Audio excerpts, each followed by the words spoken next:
Last one, and the most important one, when it comes to the top 5 mistakes that concealed carriers make, is the lack of mental preparation. The lack of mental preparation. If you are carrying a firearm which has the capacity to inflict serious bodily harm or death, how many times have you envisioned actually doing that? Walk through the mentality of what that looks like from step A, B, C, D, E, F, G, whatever. Literally, you drew your firearm out, you screamed stop, they didn't stop, you squeezed the trigger, they didn't go down, you shot again, they didn't go down, you shot again, they finally went down. And then their lifeless body drops to the ground, and you see blood pooling up, and they start making weird noises, and then you smell poop. That's the level of in-depth intentionality that I'm talking about. When you shoot somebody and they die, you are going to smell funny things, okay? And then at some point you're going to be confronted by law enforcement. And law enforcement, when they arrive, maybe it's the first part of their shift. When they arrive, maybe it's the last part of their shift, and the last thing that they want to do is respond to a shots fired call and deal with what they're having to deal with now. Even though you're an honorable citizen, law-abiding citizen, that you legally defending yourself within the justification of the law, everything checks out, everything is okay. That doesn't mean that that cop didn't have a bad day, and they might just be pissed. You know what I mean? So you need to work through the mental preparation of you are going to win, okay? You need to make that decision that anyone that comes between you and your family, they're going to lose, okay? You are absolutely unstoppable. You need to convince yourself of that, because even if you get shot, you need to be absolutely unstoppable. You need to be an absolute freight train. You need to be a force of nature. You need to be the embodiment of will itself, because that's what it takes to win.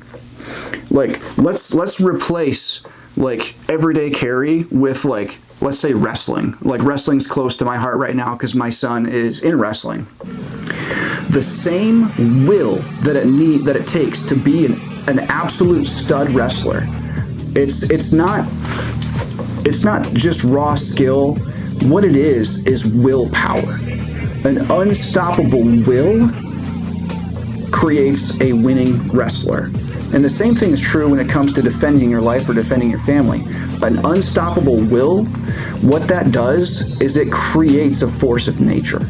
All right?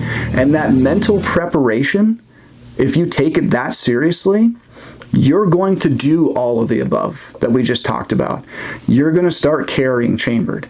You're going to start seeking out training classes beyond your local concealed carry permit class. And you're going to prioritize saving up to pay for those classes.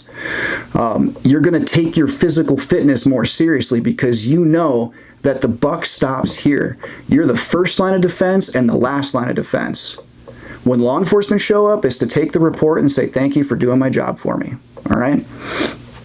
You're going to take that physical fitness seriously. You're going to work out. You're going to get yourself stronger. Even if you're getting older, I'm almost 40 at this point. I definitely don't heal the way I used to when I was 20, but darn it, I'm still working out, and I'm working out hard.